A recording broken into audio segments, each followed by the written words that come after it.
everyone, it's Shel C from PaperOcotilloStudio, and today I'm sharing with you one of the pages I made on the Art Joy of Sharing live stream show today.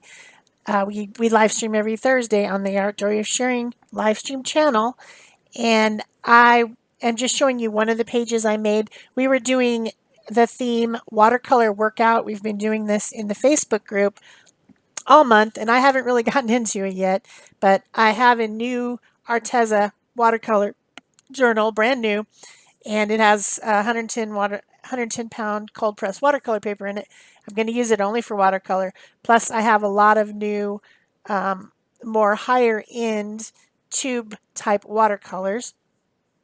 So I wanted to try out the new book and the new watercolors. I did make some sketches because I knew I was having a live stream. I made some sketches beforehand, and the page I'm showing you right now is one of the sketches I did.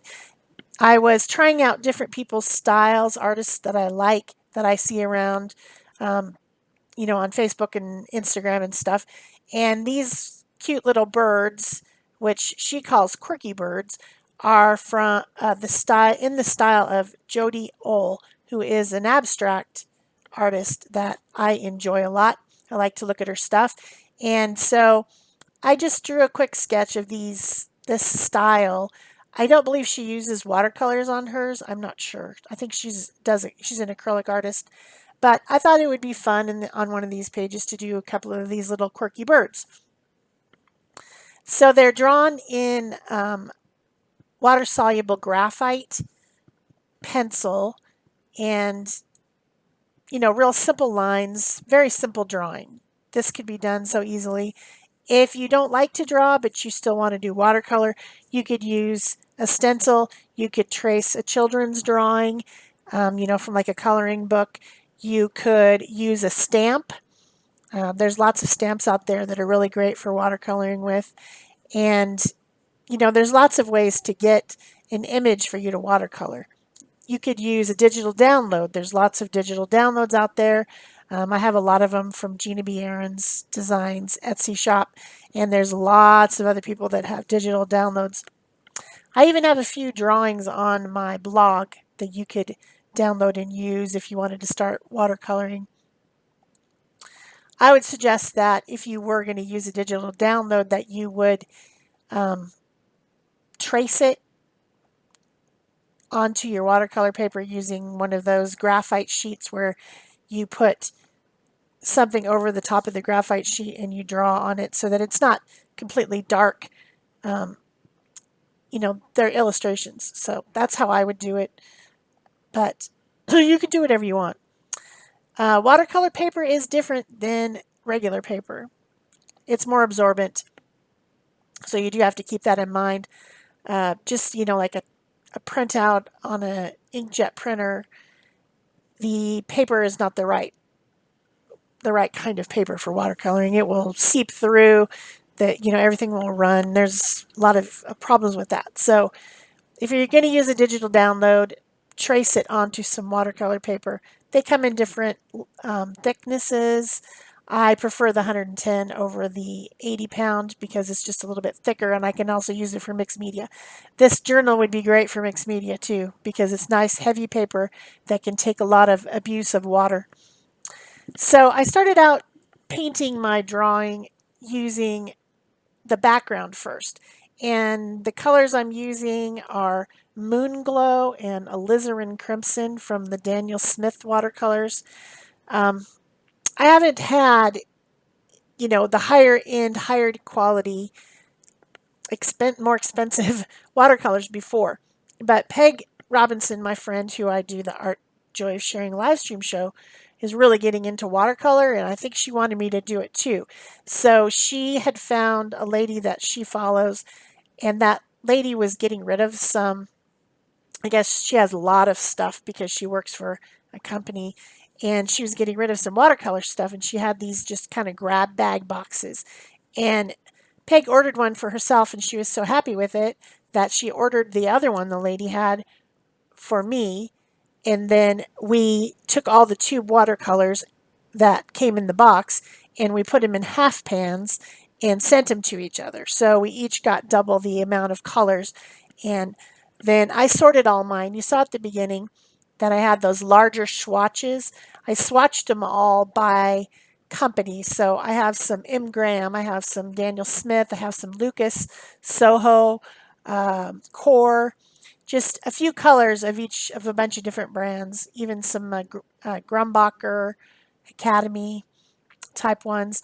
And I've put them all in this tin that I ordered off of Amazon. I'll link it in the description box below.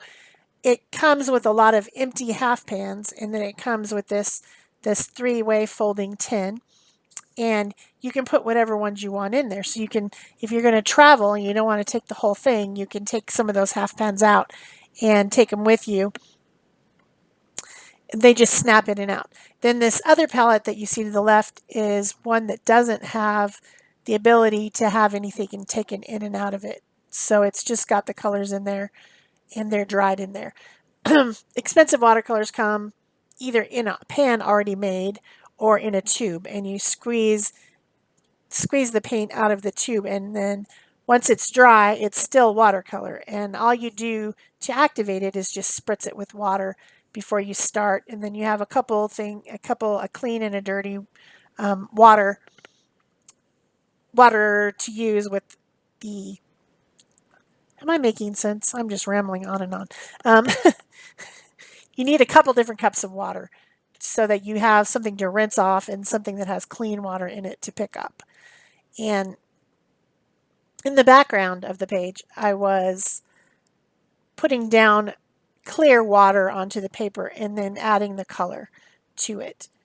And then now I am just using a wet brush and picking up the color and painting directly onto the paper without wetting it down first. There's wet in wet and wet in dry, which is two different watercolor techniques that I'm using. And I'm winging it. I don't know. I'm looking at my swatches, trying to figure out colors that might look nice together, colors that might blend together nicely without making some sort of nasty brown color. And I did make a smaller swatch list, as you can see, still divided by, or clumped together by brand, and also the pans are clumped together by brand. And I made it the right number of slots and then swatched out and wrote the colors. Now I'm talking about brushes. I have watercolor brushes. I don't use them in acrylic. They're separate. I just keep them separate for just this.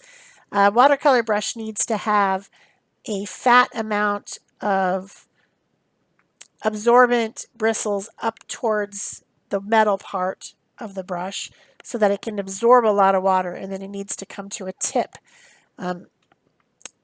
I am not picky about whether it is a natural bristle like a squirrel hair or something like that, or if it's the synthetic Taklon. I think the Taklon works just fine and probably lasts longer. It just has to have an absorbent material, and then the water can soak up into the fat part of the brush and then slowly let itself out at the tip. If you have some other kind of brush that doesn't hold water very well, you will become frustrated with watercolor. You just need to have the right kind of brush. And it doesn't have to be super expensive. The synthetic Taklon brushes aren't that expensive, but they're designed to be used with the watercolors. So I will put some links below of the brushes that I have here. I don't have a whole lot of watercolor brushes, but I do have 3 different brands that I've tried. And so I can tell you what brands I tried and how I like them. I actually liked all of them. I have some Urect brand ones. I Urect. I don't know how you say it. Urecht. However that is said. I have a Zen brush from Royal Langnickel, a couple different ones of that, which I like. And then I have a Princeton round brush, which is also a nice brush. So, yeah. It just has to be designed correctly. It doesn't have to necessarily be super expensive. Although the super expensive ones are nice. So I'm just adding different colors to my bird. I want to make it funny and quirky and cute, not like all one color and boring. So I started with some cad orange at the bottom, and then I added some teal, and then when it mixed with the orange, it seeped into the orange. It looked like this other kind of green gold color, sap green type color, and so I put some of that on as well. I used some rose on the cheek, and then yeah, the beak is the cadmium orange. I'm also using the similar colors, same colors, on the feathers, on the tail, and the wing as well, so that it all coordinates together. I'm thinking about it, but not so hard that my brain hurts. I also am bringing in some magenta. That is a bright color. That is an intense color. You'll see in the close-ups at the end how intense that color is. It's a pretty nice color.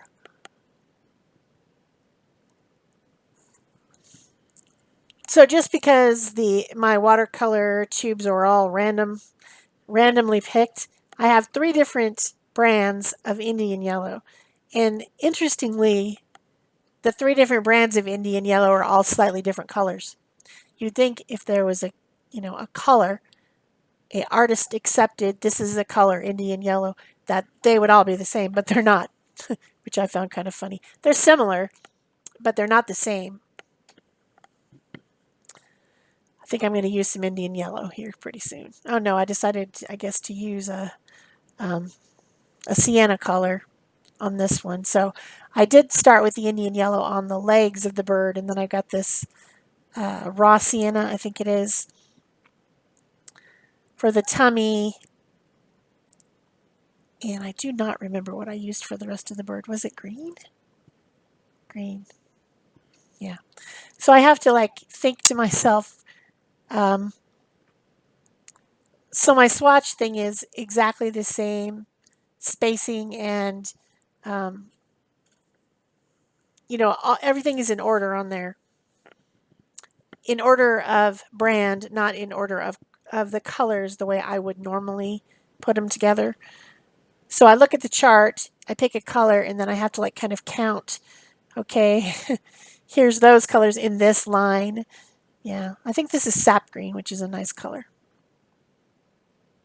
I like it. So I'm painting the rest of the bird in that color. And then some bright magenta cheeks.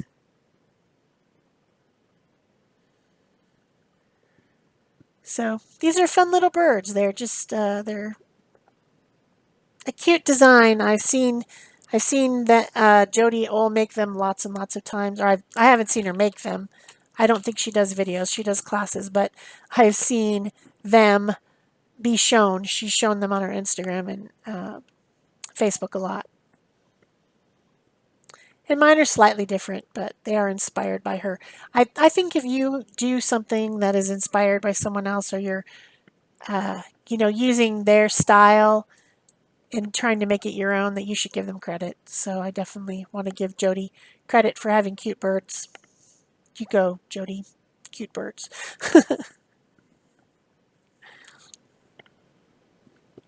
I think I'm using I think it's called Mayan Blue, is a Daniel Smith color.